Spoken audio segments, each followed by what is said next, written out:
Welcome back to another episode of Life and Pinstripes. Episode number 39. The Sockman, Mike Talkman. Presented by Mediocre. We've been trying to figure out what the heck to talk about because it's been 2 weeks. You know, we had a couple of things happen. You know, the Thanksgiving, Black Friday, and football, turkey, and basketball. But it's like, bleh. It's like I could talk about what happened last week in the Thanksgiving games, but it already happened. And we're already over it. We're in peoples that need new always. So, I don't know. What the heck you want to talk about? How bad this football game is on right now? The bum and bummer Thursday night game between the Dallas Cowboys and the Chicago Bears. Both teams 6-6. Ugh. Cowboys stink. We all know that. They can't play anybody good. Maybe they win this game and we believe in them for a half second, but we don't. The Bears are just awful. Mitch Trubisky finally does something confident, and then he does a big mistake. Classic. What's new? Yeah, there's that Giants 2-10. Yeah. Well, I mean, hey, at least you know who you are. I'm a Steeler fan. I don't know who the hell we are because we're 7-5, but we're like the worst 7-5 team I've ever seen. They're kind of playing like the New York Yankees of this year, if you think about it. All these guys you never heard of before, and yet somehow successful. We looked up the stats. They are the 6th best defense and the 24th best offense, I believe. Yep, that's gross. They pretty much are in every game, like 17-13 or 20-17. That's pretty much every game. We're not scoring. If we get 20, we're lucky. So, at least as a Giant fan, you know it's going to suck. I knew it from the beginning that it was going to suck. 2-10? Good God almighty, that's terrible. Daniel Jones getting... So is it like a re-bench or is it like a re... He just hurt himself. Oh, he got hurt? Yeah. He injured himself. So, that's the Eli, welcome back. I bet you Giants Nation's like, all right, I'll take it. Something to watch. Literally at this point, it's just like a tank. See where it goes from there. Funny thing is, the Giants are in prime position now to possibly get the best pick, which you didn't think of before, but the Bengals finally won a game. They beat the Jets. Another gross New York team. See, that's the motto. They're bad. That's the motto of November, December, January, and February. Gross New York teams. You might have heard it from our previous episode, but it's getting even grosser. Yeah, it is bad. Giants, Jets. I mean, the Mets are on the rise a little bit, but how are your Nets doing? 10-9. Kyrie Irving hasn't played in I don't know how long, but the Nets are winning without him, so... Let's focus on that for a second. Right. The fact that when he was on the Boston Celtics, and yes, we all know Kyrie's awesome, but is it true now that it's happening with another team? A team that is, quite frankly, god-awful, sorry to say. No stars, yet. That's good. That's bound to change within the next 2 years. And they're winning without Kyrie. Now, is that something to say about the man himself? Because now it's happened on a second team. The Celtics, if you remember, had a great run without him. They won without him. And now they have a Kemba Walker. And they're just like, bye-bye, Kyrie. We have all the skill that you had plus an actual leader. And that's what Kemba is. Clearly, the entire city of Boston did not miss Kyrie whatsoever when the Nets played their first game against the Celtics at TD Garden. Boos beyond belief. Kyrie didn't play that game, obviously. And then literally right after it, he sent a 350-word Instagram story on how about the fans and the booing and all that other stuff. Well, how about this? If you actually contributed to something, that would have not happened. Yeah. And it's like, Kyrie, it's like you're trying to prove something every time. And honestly, man, it's not about you, bro. It's about the team. It's about a W. And who cares about your 50 or your beliefs that the world's flat? Who cares? Like, your just dumbass antics. Just win basketball games.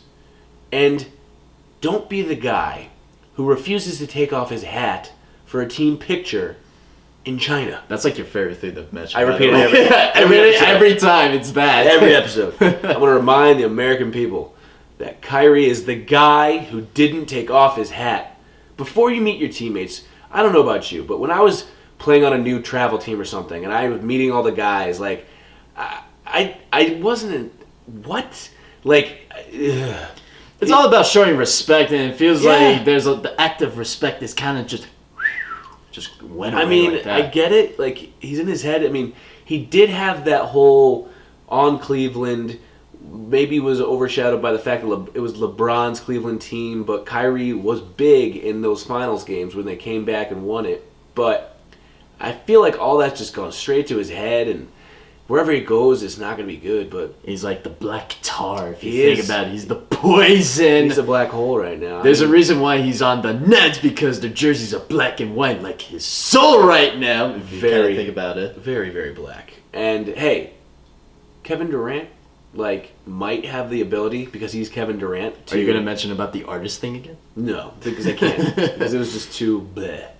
It's also, we're talking about the NBA because it's bleh. It's like, there's like nothing exciting really happening in the NBA. It's like he even said, Lakers are 19-3. I love LeBron. I'm going, let's go LeBron. But I haven't watched a single Laker game because I just don't care. All I need to hear in the morning on Golic and Wingo is, and LeBron had another triple-double, and what, I'm like, okay, Anthony good. Davis. That's all I need. Just hear, Anthony Davis, whatever. Okay, that's it. I heard it. I'm over it. Like, boom.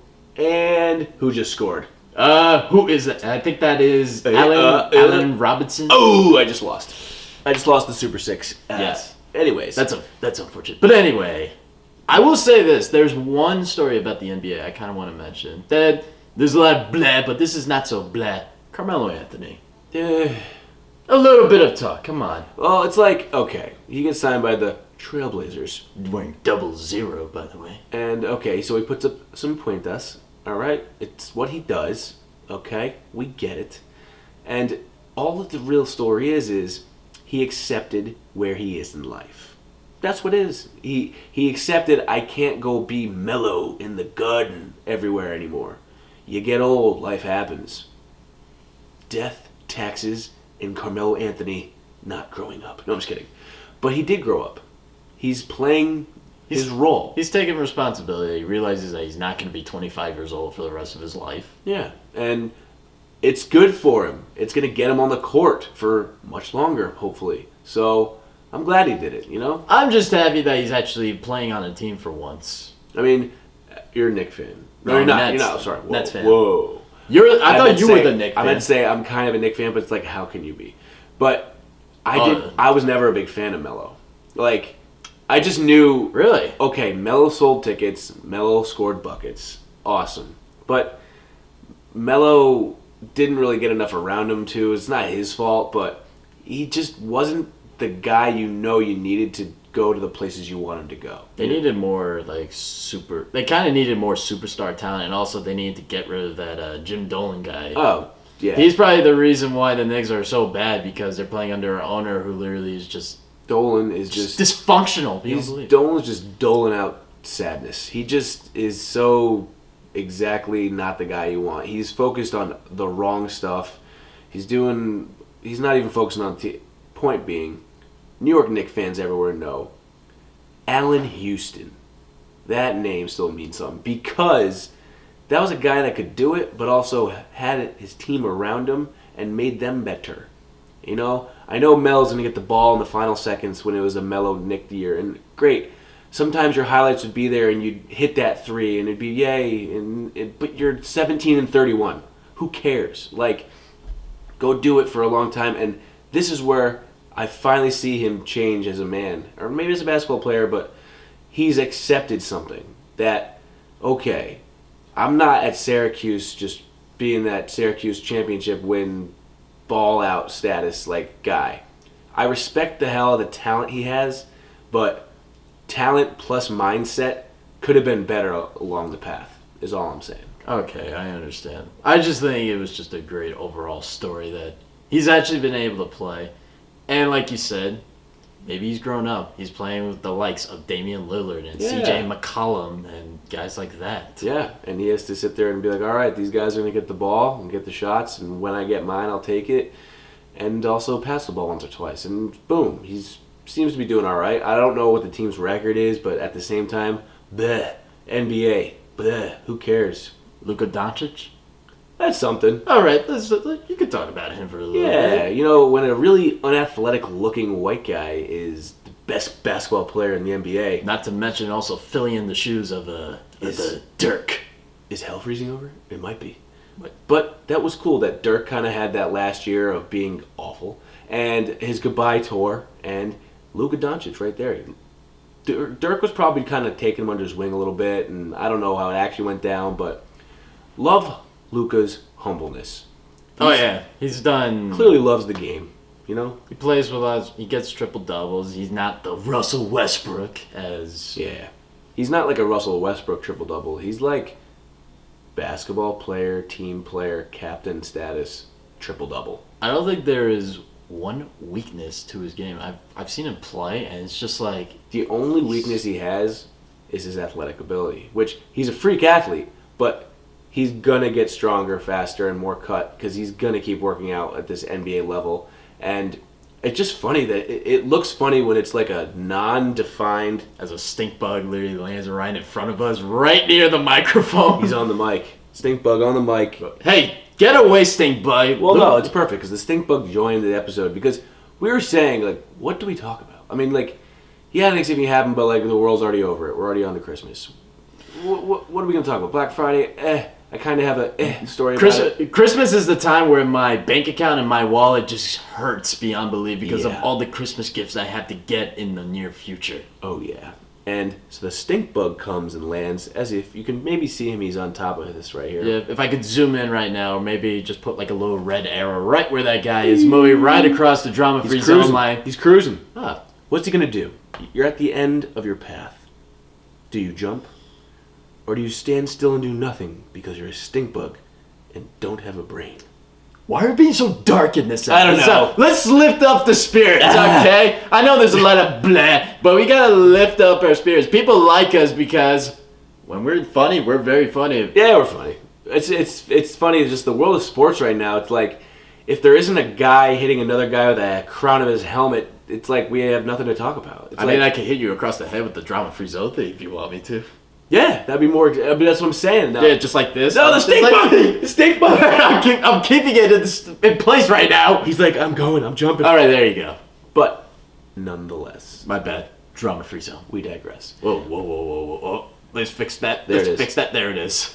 It's just the world of sports lately is just being sports. Do you think it's because we love baseball so much that we kind of miss it? Oh, of course I miss baseball. I mean, I get my Yankee updates here and there, but at the same time, as anything, you have to do it in moderation. I can't go baseball all year long. I do. I agree with that too. It's just you can't overdo it, and also not that many really care right now.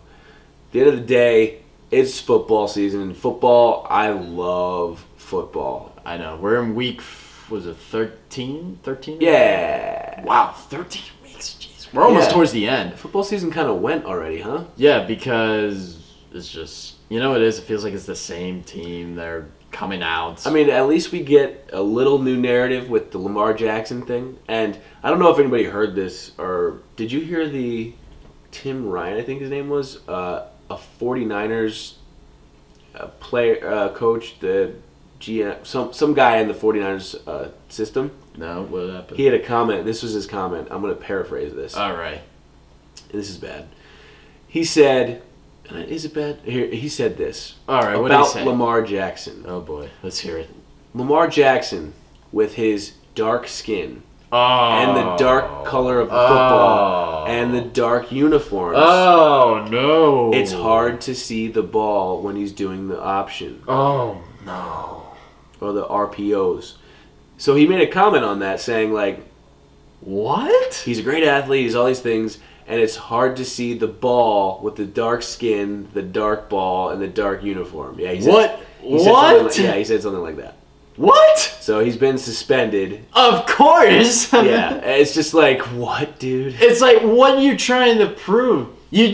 Are you upset because you lost to the Ravens? Is that what it is? I mean, it could have been upset, but it could have been ultimate competitiveness. Honestly, he's probably trying to be like, because everybody's just been talking about Lamar every week, And it's like maybe he was trying to do something new. I don't know. There is no excuse. Maybe he wanted the spotlight on him because the spotlight has been on Lamar Jackson actually since week 1. Yeah, but he's like in the organization. But you gotta watch out with your words now, especially when you represent an entire organization. So that obviously got that guy in trouble. I'm sure Lamar Jackson's like, whatever, bro. He like, probably doesn't give a shit. Honestly. No, he doesn't. And honestly, like if you look at it, brass tacks. What he's saying. I mean, it's like saying it's hard to pick up a fastball because a pitcher is white. You know, it's like okay. It's like what point are you trying to prove here? It's like I don't even it's like why? It's always a tough subject when you add the color of the skin and then this and that. It just gets ugly. It's like from there. There's black people. There's white people. So what? There's kind of brown people. There's kind of tan people. There's just people. Like. Don't you get it? It's like, whatever. Like, anybody born after, like, I don't know, 1970, I think. Who knows? It's probably before that. It's just, we're already moved on here. Like, the whole race thing, like, can we stop? The narrative's only just constantly thrown back in because... It's really sad, honestly. It is. It's like, we're over it. I don't know about you, but the listeners, like, there's probably a group of people there that get all riled up and get angry. It's like... You just gotta like laugh some of that BS away. It's like, You know what it is? We're in 2019. We're not back in the 60s and 70s where that was an issue again. I mean, that was bad. It's like, dude, watch where you go. Ooh. Good 60s story about the color. Glory Road. I heard the reminder on the radio the other day. Movie Glory Road. Did you ever see that movie? Is that Josh Lucas? Does he play a basketball coach? He's a coach of West Texas. Oh, that's right. And he's the first guy to allow colored people to play basketball. And I guess like the main bad guy was Kentucky coach who had all white players, obviously. Of course. And they end up playing them I don't know who they play in the championship, but they end up winning the national title. And it was like, ultimate racism, like, oh, black people can't play basketball. It's like, wow, really? Like, because actually they can, and they just won the national championship. So West Texas, great story. You think of that, and then you think of course, number 42, Jackie Robinson. Hell yeah. Branch Rickey, signing him to a deal. Broke the color barrier in 1947. Think about all the discrimination, all the hatred that you probably had to get. Yeah, it makes you realize like what people are leading the charge. They're at the forefront of that like triangle. Like they get so much wind and heat and smoke and fire in their face, but they led the way and they blocked it for a lot of people leading behind them. So God bless them all, and it's a great history. It's awesome. So it is tragic when stuff like this kind of comes up in the narrative, and like the fact that it's coming back too is even sadder. It's like, is it coming back, or is maybe it's still there in some people, and maybe just until a certain age group dies off, it'll still be prevalent. Or it just feels like the power of the media now. I feel like back in like the 2000s, like it really wasn't that much of a big deal. But it's like I feel like over the last like few years, yeah, and you know what? It's also slowly starting to come back. It's also, yeah, you're right. The news does feed what we talk about. They have choice and they have the power in that sense. So they feed the narrative. We talk about what they say, and if they had it as a side story, it's one thing. But if they had it as the first thing talked about on the radio on Golden Wingo today, boom, it's in your face. And it's one of those things where it's a duh story.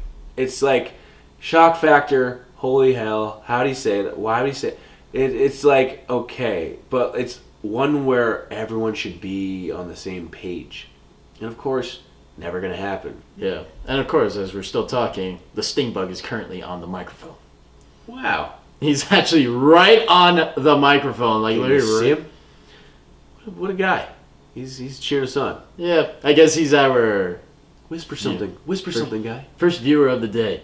I'm Stinky. You want to say something, just say it. But nonetheless, we digress. Very digress. This is also the digress episode right there. Bum and Bummer. Bummer. Let's check into the Dallas Cowboys and Chicago Bears Bum and Bummer game. So far, there was a face mask. Who cares? 7-7. About 9 minutes in the second quarter. Third and 13. We're going to call this play for you because Mitch Trubisky is on the 26-yard line, potentially entering the red zone. All right. Up. Yes, He's in field goal territory. Toss, and it's caught. Safe throw for 7 yards, and now they're going to kick a field goal. It's going to be 4th and about 6, 7, 4th or 6 and 7, somewhere around there. Kick the field goal, about a 40-yarder. Boom, go up 10-7. 4th and 5, actually. All right. By the way, the Cowboys did look all right on their opening drive, but that's so Cowboys.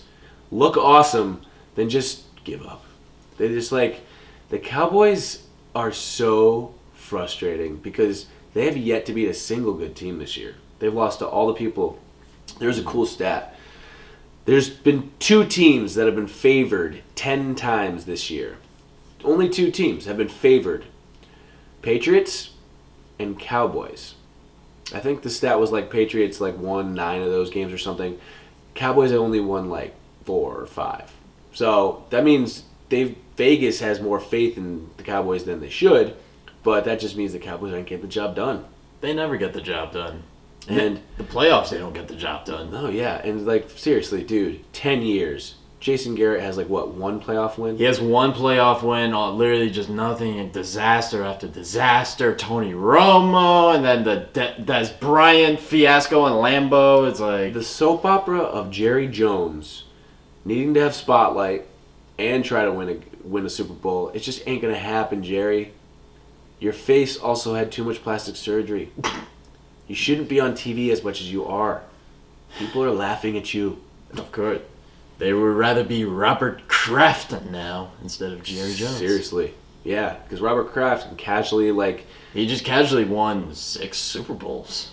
And then the rub and tug incident, yeah, but are we talking about Robert Kraft and that? No. No, we're talking about the Jonesy. Jerry Jones, you get in front of a mic every day, and you're just this is reevaluation. How about this? Crap. Yep. How about the last game against the Bills when he left before the game ended? Wow. I don't know if you saw that. I mean, he should have, because it was gross. It was gross. But the Bills, no respect. 9-3.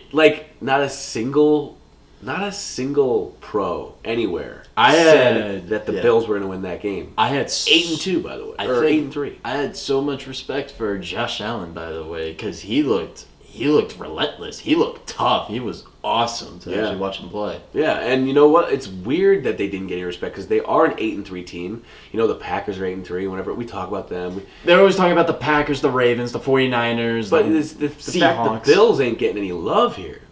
Granted, at the end of the day, the Bills kind of got to earn that way into that conversation by not only doing it against a really good team, they have a chance coming up this week. They're playing the Baltimore Ravens. That's going to be a good one. At one. home, so it's probably a better chance for them. I think that Fox Super 6? I think I chose the Bills, by the way. I was feeling an upset. I think I did too. I'm feeling an upset. Because the Ravens just had a huge game against the 49ers, and I don't know. If they don't have a down week at some point, then it's just they're going to run the table. I feel like because the Bills' momentum is probably through the roof with how they played against the Cowboys. First of all, they embarrassed them in front of their home crowd, which is always the best feeling in the whole wide world when you do that in Dallas. Absolutely. And this is probably why Dallas actually might have a chance to win this game because they're not at home. No. Dallas doesn't, just like Jerry Jones adding pressure to the narrative, Dallas is forever mediocre. And you're always going to just have some moments of awesomeness, but you don't actually do what you have to do. They literally haven't had a moment of awesomeness in 20 years. No. And look, Dak Prescott leads the league in passing yards. All right? He's asking for $1 gajillion. You got some weapons. Your defense sucks. Jerry Jones, get out of the way. Recede into the darkness in the back. Let your football people do football stuff and make football decisions.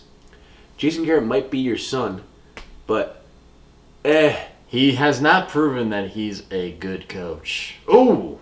A backpedaling Dak Prescott threw off his back foot and overthrew the receiver. Over the hands of Amari Cooper. Now, don't get me wrong. I have been following Dak since college. Well, did you really think he was going to go 13-3? Mississippi State. In his first season? No, but that run or that offensive line he had, wow. And he turned into kind of a game manager. He just realized, all right, let me just not get in the way here. And he's facilitating good offense. But he's doing his part. 81 total yards, though. I was going to say, oh! And at the end of the day, like, that throw, if he hits that guy in stride, that's a touchdown. Yeah. Oh! The stinkbug hit his thumb! Hey, he's still alive, though. He's still coming at me, bro. Yeah. Let him. I showered. I'm not stinky like you.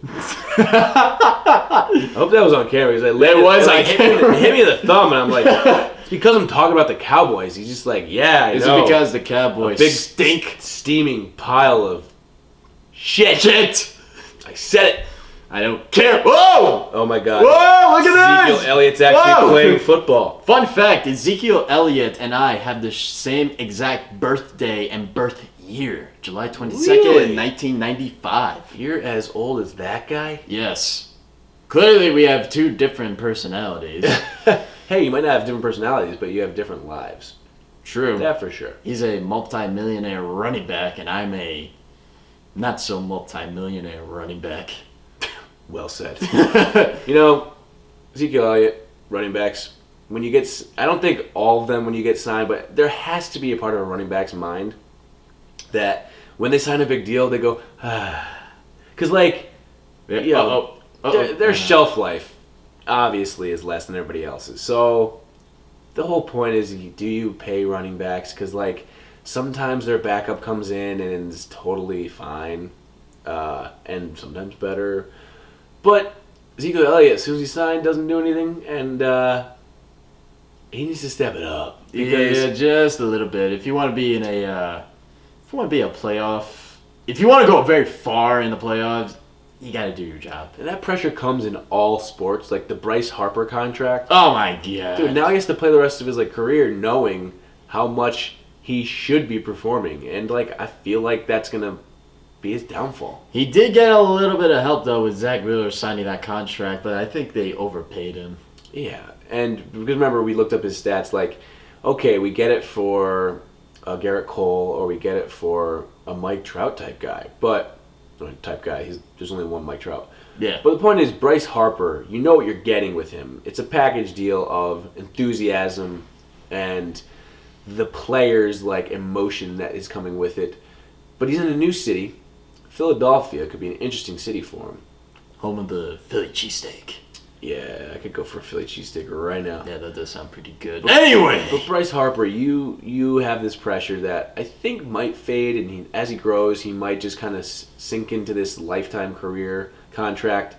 And the fact that he only hit 247 or something, and yeah, he had it's not a surprise. Is the point? He did have 35 home runs though this season with the Phillies. I think he had 116 RBIs, Oh. I saw that. I'm like, really? If that's the case, no one was talking about him that way. No, because they were so focused on the Phillies being the next powerhouse in the National League East, but it got overrun by the Atlanta Braves and the eventual World Series champion Washington Nationals. That's gotta stink, man.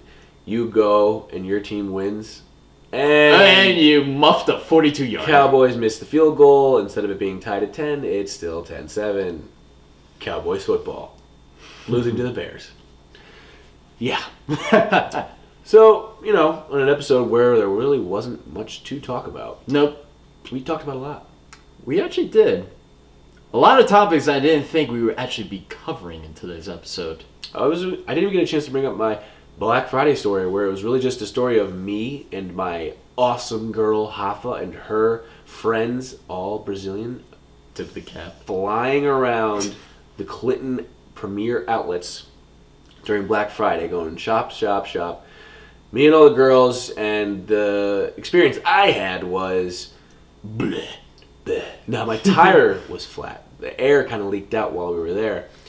I realized that I got the thing on the tire and the dashboard, and Of course, yeah. all the girls get in the car and stuff all their bags and stuff in, and I look out and the tire is lit, the rim is on the ground. I'm like, oh my God. And we are only so many miles away from the nearest place that actually has a working air pump, because of course when you're in those types of towns there's no working air pump right around the corner like what I'm used to. So I'm going and I park on an incline and I did extra weight on it. I'm like, oh my God. I'm driving 10-2 so tight, freaking out, and my girl's just like, she puts her hand on my leg and like, it's all right, here we go. She tried to distract me. God bless her. Shout out to my girl. And hey, that was an episode. Yeah. I went by quick, actually. For 30 minutes, we actually covered a whole lot. It did. It ebbed and it flowed, and it continued on. Yes. As we will. The Mike Talkman Sockman episode. Yeah, maybe there'll be more interesting things to talk about next week, but I think we did a good job. I say we covered what we had to cover, even though there probably wasn't a whole lot of bleh, even though there was a whole lot of bleh in this That's episode. for admitting that there's just bleh. Be bleh with us, and next week be not bleh. All right? Maybe something will happen. Maybe something will happen. Maybe some starting pitcher will put on the pinstripes next week or the week after. Garrett Cole, yes. Or maybe we keep the Doom of Andujar. And he wants to play him in left field. That's not a bad idea. Come on, you know Say you have it, to. say it. Yes, I saw something on the internet that can actually keep Miguel Andujar in pinstripes. Yes, I know Yankee fans want his ass out of here. Can't play third, obviously. No, because Gio Urshela is obviously a much better defensive third baseman. Yeah. Where are you going to put him? You're going to put him at first? Then where are you going to put Luke Voigt? It's all these questions. How about left field? What's the worst thing that can happen? You put Judge in right. You put Andujar in left. Center, God forbid, please resign Brett Gardner. Or be Mike Talkman, most likely. Talkman and Hicks when he's not dead for once. That'd be awesome. Yeah. But nonetheless, we digress. Sorry, that's all I have to say. Where can they find us? You can find us on YouTube. You can find us on any podcast platform. Apple Podcasts, Google Podcasts, Breaker, Castro. I wish I could name them off the top of my head. But you know where you can find us. You just did. Anyway. Anyway. Hey, we also made a promo, audio promo that came out pretty cool, so hopefully you get a chance to hear it. Yes. It was good. Pretty damn fire, I would have to say. So, pretty much, the only thing left to say is never forget to rock and or roll. Alright. Not bad for the... So put the bump bummer. Bum and bummer. Bum and bummer. Yeah. Yeah.